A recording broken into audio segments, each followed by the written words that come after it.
Welcome to Lifespan Development Psychology. My name is Matthew Poole, and I'm an instructor of psychology at Northeast State Community College. And today we're going over Chapter 5, Early Childhood. So let's talk about, firstly, the physical development in early childhood by beginning the topic of growth and nutrition in early childhood. So children between the ages of 2 and 6 years tend to grow about 3 inches in height each year and gain about 4 to 5 pounds in weight each year and start to lose some baby fat. Now, 1 in 5 American children between ages 2 and 5 are considered to be overweight or obese. And caregivers need to keep in mind that they are setting up taste preferences in early childhood. This is a crucial period for that. And by providing adequate, sound nutrition and limiting sugary snacks and drinks, the caregiver can be assured that the child will not starve and will receive adequate nutrition. By age 6, the brain is at 95% of its adult weight, and the development of myelin, or the myelination, and new synapses continue to occur in the cortex. So when it comes to synaptic pruning, it's the loss of synapses which are unused, as we discussed in the last chapter, and will increase as neural processes become quicker and more complex. The prefrontal cortex will see greater development with more planning and complexity in thinking and emotional control. Now, language, which is largely processed in the left hemisphere, increases significantly. Spatial skills, which predominantly occurs in the right hemisphere, continues to improve. And the connection between the hemispheres, the corpus callosum, undergoes a growth spurt. So the corpus callosum, again, is that little strip of fibrous tissue that allows your left hemisphere and your right hemisphere to be able to communicate between the two. Okay? Visual pathways become more mature, and gross motor skills and fine motor skills both develop. Now, cognitive development in early childhood, again, cognition equals thinking, so we're looking at how you think. So we're going to focus on and revisit Jean Piaget's theory of cognitive development, more particularly focus on the pre-operational stage between 2 and 7 years old. Now, as a quick refresher, egocentrism is the difficulty that we have to navigate during the stage, and this is whenever we have difficulty taking the perspective of other people. This is our tendency to think that everyone sees things in the exact way as we do. Okay. Now, pre-causal thinking describes the way in which children in this stage use their own existing ideas or views to explain cause and effect relationship, and can include animism, the belief that inanimate objects have lifelike qualities. So we think that's why we have, our toy dolls and things like that. We have artificialism, the belief that environmental characteristics can be attributed to human actions or interventions. Transductive reasoning is when a child fails to understand that the true cause and effect relationship. So cause and effect is difficult during this. Syncretism, the tendency to think that two events occur simultaneously, had a causal relationship. Okay, so again, correlation does not equal causation, so we have difficulty with this a little bit during this particular stage. Just because two items correlate does not mean they are inherently causal of one another. Now, when it comes to cognition errors, we're going to discuss a few. Centration is the act of focusing all attention on one characteristic or dimensions of a situation and disregarding others, such as pieces of cake versus the size of pieces. Okay. Conservation, so that is based on conservation. Just because something changes in its size, shape, or container, we know that it remains the same amount. So this is why, we may think we're getting more of something if we have more pieces of cake versus even if the sizes of the cumulative pieces that we get are more than the pieces, we have difficulty understanding that. Then we have irreversibility, is the young child's difficulty with mentally reversing a sequence of events. Concentration, conservation errors, and irreversibility reflect the young child's reliance on visual representations. And so pre-operational children lack the basic logic and ability to use previous knowledge to determine the missing piece, aka transitive inference. Now, when it comes to language development, about 2 to 6, a child's vocabulary will expand about 2 words from about 200 words to over 10,000 through fast mapping. So words are easily learned through connections between new words and existing concepts. Children learn the rules of grammar as they learn the language, with some rules taught explicitly and others intuitively. So children can overregulate grammar rules because they intuitively discover a rule, then overgeneralize it when they are taught to do something in school. Add ed to the end of words for past tense. So now let's talk about emotional and social development in early childhood. Developing a concept of self. So self-concept is, of course, the idea of who we are, what we're capable of doing, and how we think and feel. So this can include also looking glass self, involves looking at how others seem to view us, and interpreting this as we make judgments about ourselves. So 2 parts of the self: the I, that is spontaneous, creative, innate, and not concerned about how others view us, and the me, or social definition of who we are. The socialized self begins when we are able to consider how one important person views us. As the child grows and is exposed to a variety of situation and cultural roles, they begin to view the self in the eyes of many others, taking the role of the generalized other, resulting in a sense of self with many dimensions. Now, one way to gain a clearer sense of self is to exaggerate qualities to be incorporated into the self. The exaggeration tends to be replaced by a more realistic sense of self in the middle childhood, as children learn to compare themselves to others to understand their capabilities. So self-control involves both response, inhibition, and delayed gratification. The ability to delay gratification has been assessed in young children with the marshmallow test. So the marshmallow test is basically allowing the child to be in the room, giving them a marshmallow, and the parent leaving the room to see and asking the child to wait, do not eat that marshmallow just yet. And so if a child is successful, they will delay that gratification, and whenever the parent returns, they are able to eat the marshmallow. So recent research has linked poor delayed gratification in young children to poor eating self-regulation, particularly eating when not hungry. Now, revisiting Erik Erikson's psychosocial stages of development, particularly in this stage, we have initiative versus guilt. Okay, so Erikson viewed the relationship people have as an influence personality development.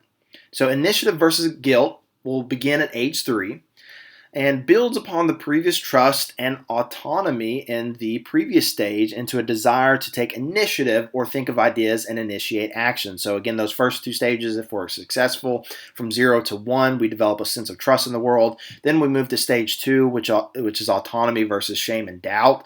So are we comfortable with taking or being independent and being autonomous, or we have a sense of shame and doubt in our capabilities to be independent and autonomous. And in this stage, we're working on taking initiative, okay? Or do we develop a sense of guilt in that regard and taking initiative? All right. So parental guidance should help the child move toward the right actions, and the goal is to find a balance between initiative and guilt, not a free-for-all where the parent allows a child to do anything wanted, but in a healthy manner and in a correct outlet, allowing them to take initiative. It's not just letting them do whatever they want and developing that initiation based off of impulse and whenever they want. Okay. Now, when it comes to family life and parenting style, this is really important. So we discussed in the last chapter talking about attachment styles from the child to the parent. Now we're going to look at the parenting style, which is, of course, you probably didn't need this explanation, but from parent to child. So how does the parent engage with, and what's the model they use, what's the style they use for their child? This is really interesting right here. I love going through parenting styles because you can really see whenever somebody reaches adolescence or into adulthood what type of parenting style they received. Now, when it comes to authoritative versus authoritarian, although they are spelled similarly, they couldn't be the exact opposite, couldn't be more of exact opposites from one another. Now, when it comes to the authoritarian parenting style, this is whenever the parent tends to act like a dictator to the child. So it's the my way or the highway type of parents where they expect the child to be completely obedient. They offer very little warmth to the child. They don't allow them to use their voice in making an argument or a case for doing something that they want to do. And it results really in the child just fearing the parent rather than respecting, which those lines can be really blurred a lot of the time. Just because somebody is fearing an adult doesn't mean they respect them, okay? And what I've tend to notice, and what you may notice as well, with these kids that grow up in an authoritarian parenting style, whenever they get like an ounce of freedom, not all the time, but I've observed this pretty frequently, where this child gets an ounce of freedom, they tend to go, and as we like to say in the South, buck wild. So they will, they really take advantage of that ounce of freedom whenever they do get it. And may lead them into not a great place. But again, that doesn't happen every single time, but I do tend to notice it from time to time. Now, your authoritative, going the exact opposite, the authoritative parenting style, this is the healthiest. This is whenever the parent gives reasonable demands. They provide a lot of warmth to the child. They're very affectionate, they're reasonable, and they're appropriately strict. It's not like they're just allowing the kid to do what they want when they want. They have particular expectations, but will allow you to utilize your voice and learn your voice whenever it comes to making your case or making an argument. So you may get that curfew extended by 15 minutes whenever you've appropriately shown that you can handle that responsibly. Okay. Then you've got your permissive parenting style. These parents are like the cool parents, right? But then you grow up and you're like, man, they really weren't cool in the sense of allowing the child to grow up in an environment that has adequate limits and aren't really strict whenever they need to be. They tend to act more so, for lack of better terms, like a friend to the child rather than an authority figure. So the child may fail to learn self-discipline, and they may feel insecure because they don't know their limits. They may go out into the world, and because the quote-unquote authority figures in their life allow them to get away with whatever it is that they wanted most of the time, they go out into the real world and they quickly understand that the world is not like that. So they may stretch the limits in a way that ends them in a little bit or a significant amount of trouble with authorities. Not all the time, again, but when you don't have that self-discipline, you don't know limits, and the authority figures mostly let you do what you want, you can see how that develops inappropriately in adulthood.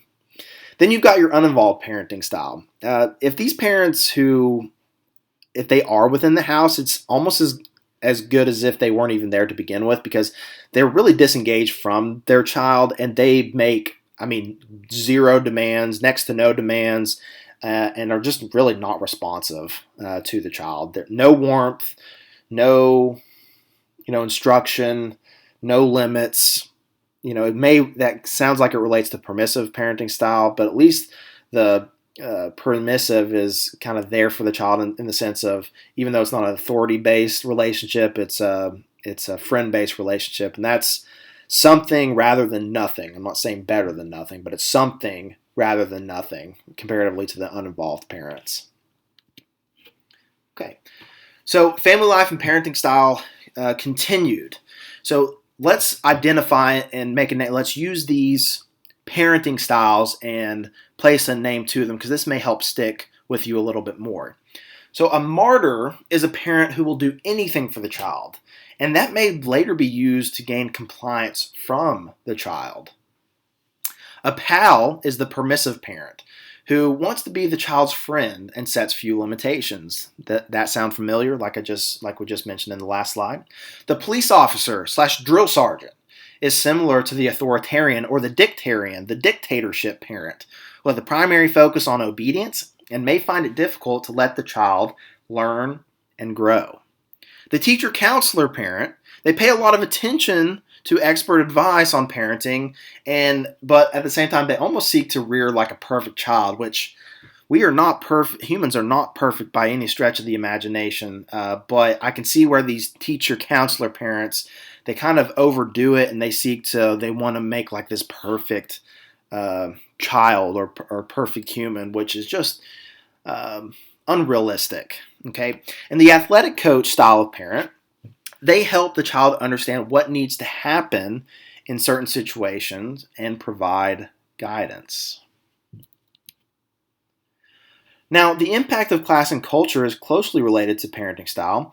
African American, Hispanic, and Asian parents tend to be more authoritarian, okay, than non-Hispanic whites, while collectivistic cultures see being obedient and compliant as favored behavior. So, in the eastern part of the world, and among others, of course, as mentioned, they are heavy on collectivism, which is all about the group before the individual.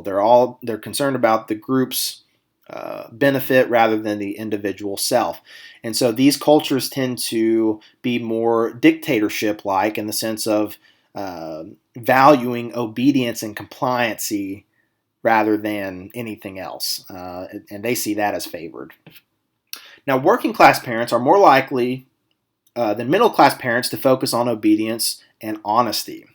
Interesting piece of information there. Now, between 1981 and 1997, the amount of time parents spend with their children increased overall, and that's increased ever since then as well. So 75% of children under the age of 5 are in childcare programs with cared by other family members or friends. Interesting. Many factors determine the quality of childcare, including the student-teacher ratio, definitely for sure, the physical environment, and provider skill. Now, when it comes to early childhood and learning, operant conditioning can be very beneficial for potential or current parents. And we may not realize that we are rewarding bad behavior as parents. And so it's good to catch ourselves from time to time and learn about psychology, because we can unknowingly reinforce behavior even though we temporarily alleviate what we consider an unproductive behavior. It may reinforce an unpleasant behavior in the long term. Okay, so let's go through these really quickly. We've got positive reinforcement. So this is whenever we add something to the situation to make the behavior more likely to occur. So your child cleans their room, you give them extra video game time, or you give them a treat, such as candy, food, whatever the case is. Just your classic form of positive reinforcement. Okay. Now, positive punishment. This is whenever the child does something, you're wanting to decrease a behavior, right? It's punishment. And so, but with positive, it doesn't inherently mean something's good. We just mean that we're adding something to the situation. So a child does something that you don't want them to do. You want to decrease the behavior, such as, being mean to their sibling.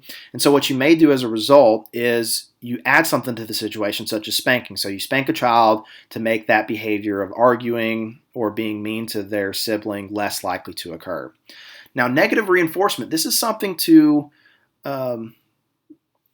be aware of, because your child can negatively reinforce you. So you may try and use operant conditioning tactics, but they are very smart as well. So what they may do in a store, if you've ever experienced this before, you've seen a child, they're lashing out, they're crying, they're wailing because they want a particular toy or candy. And so the parent just gives in. They say, okay, whatever. And so they give them the toy or the candy, and then they stop the crying. In that situation, the baby is negatively reinforcing you, because negative equals remove, and reinforcement makes behavior more likely to occur. So from the baby to the parent, they are telling you, they are trying to reinforce your gift-giving, or, I'll just say that, gift-giving behavior, because whenever you engage in that particular behavior, they will remove something, they will stop the crying, the wailing, the acting out. And so, alternatively, from your end, you may not realize this, but the parents are actually positively reinforcing the child's unhealthy behavior. They are saying the reinforcement here is the crying, the wailing out, because what the consequence is it's positive. It's giving them something to make the behavior more likely to occur. So they're giving them the toy and unknowingly telling them that they're telling them that whenever they want something, the correct method is to cry, act out, well, whatever the case is. So this is a very important scenario to understand, because our kids can negatively reinforce us, and we can reward bad behavior when it's unnecessary. Then we've got negative punishment. So something is removed to decrease the likelihood of a behavior. So when it comes to punishment, we're wanting to diminish or reduce the likelihood of a behavior. So if a child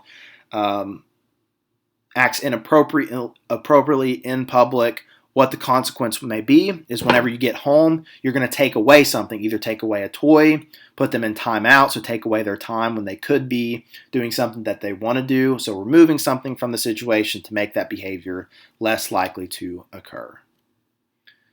Now, when it comes to childhood stress and development, you probably have heard of this concept before, known as ACEs, or adverse childhood experiences. Again, the earliest figure in psychology to let us know that early childhood experiences do have an impact on us in adulthood was Sigmund Freud. And so childhood trauma, as defined by ACEs, is childhood trauma that might include neglect, abandonment, sexual abuse, physical abuse, parent of sibling treated violently, separation or incarceration of parents, or having a parent with a mental illness. That is going to conclude this chapter of Lifespan Development Psychology, Early Childhood. I hope to see you in the next chapter, and I hope you have a good rest of your day. Bye-bye.